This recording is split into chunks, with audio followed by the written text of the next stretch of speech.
and the objective world, which doesn't care about men at all, and just it's completely chaotic and not very nice. I have So, a question on that. That's, You never read the last paragraph. I'm not done yet. I have a question about that.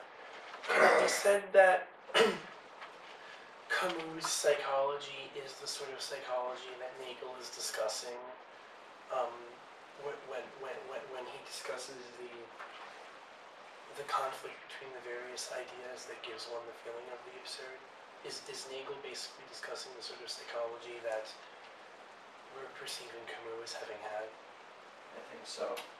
I Yes. think they're both trying to explain the same phenomena.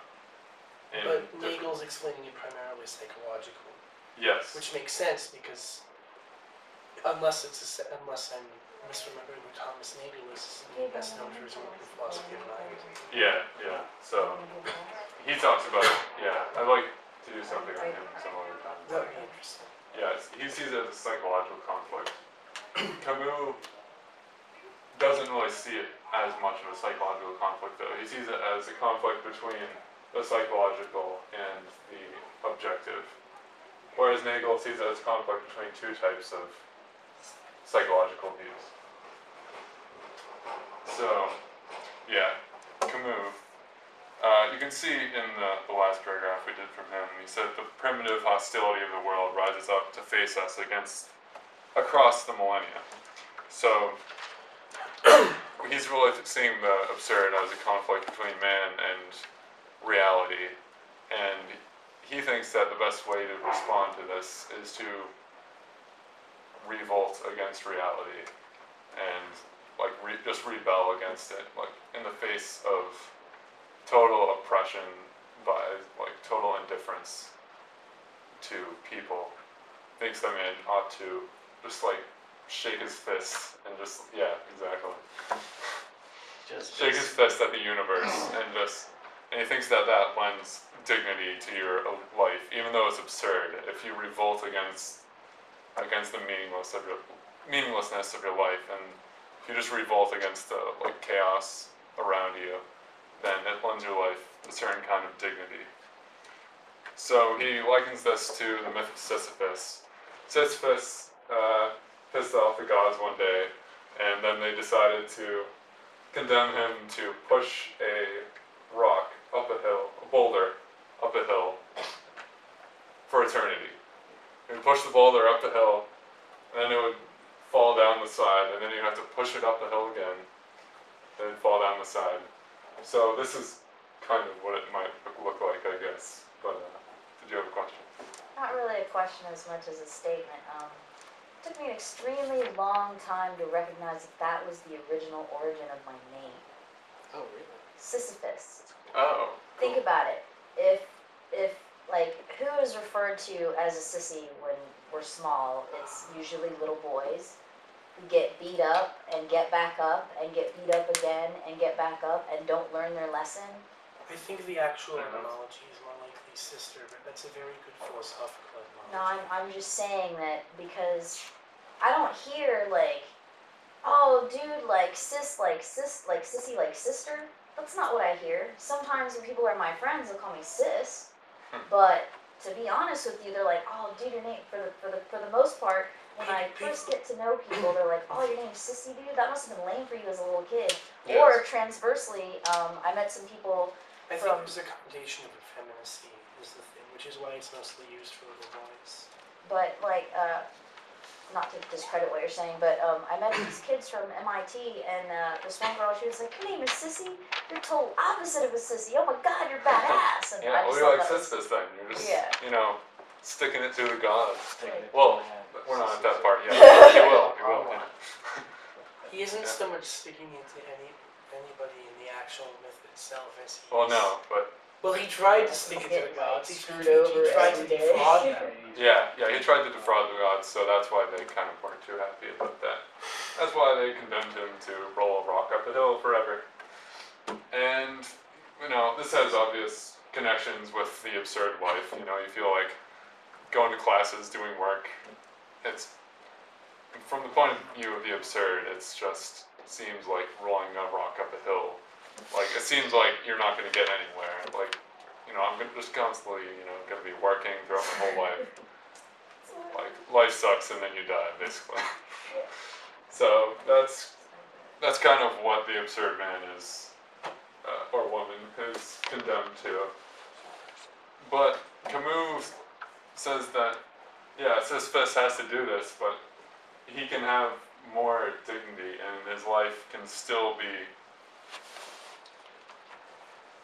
have some kind of meaning if he does it and he just does it in a spirit of revolt against the gods.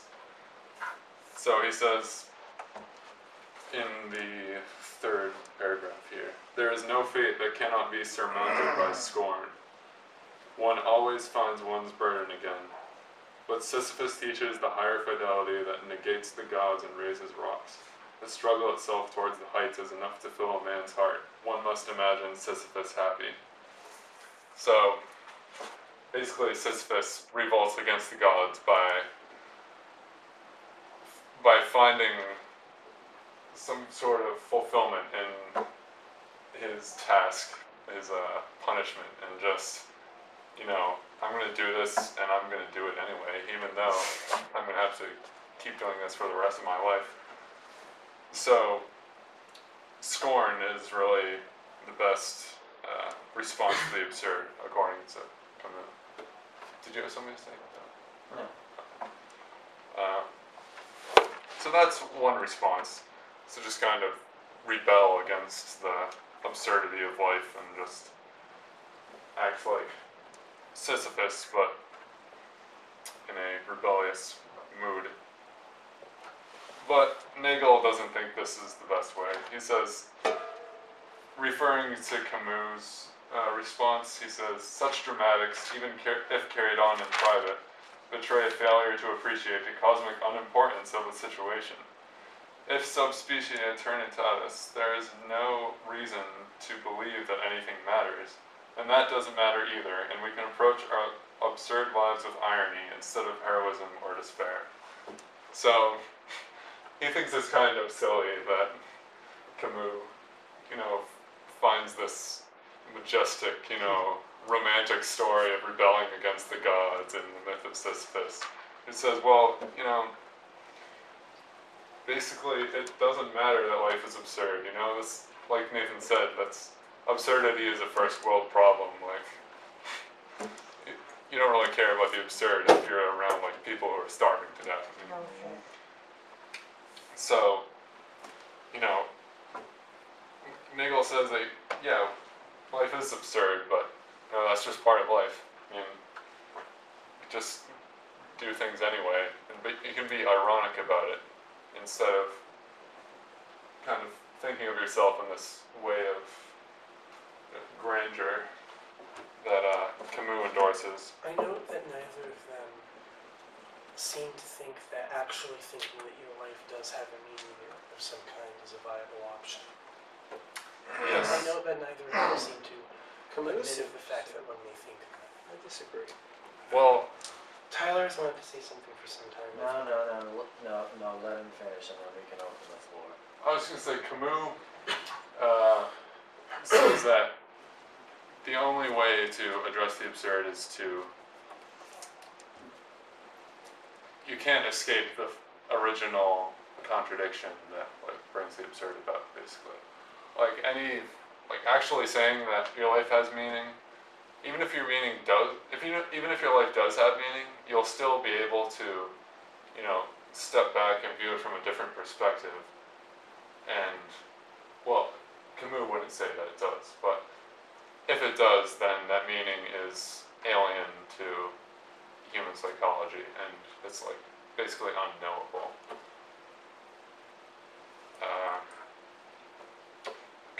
Camus thinks that actually saying that your life does have meaning is what he calls philosophical suicide, which is, anything that basically tries to escape man's condition is absurd. So, basically Camus thinks that his psychology is the way the world objectively is, and anybody who does not share his psychology is wrong. Exactly. That's why he doesn't think it's psychological. Even though Camus would also think that people who deny the absurd are really just pretending that a certain psychological thing that's fundamental to human existence doesn't exist. So Nagel would probably say that they're in bad faith maybe, but Camus would say that they're objectively wrong because the absurdity is something about the world that, like, to be a human is to be in opposition to the world. And he would say that any kind of leap of faith, which includes, you know, finding meaning in a religion, or as existentialism said, like, just acting for your own, like, out of your own ego. Even egoism is, if it's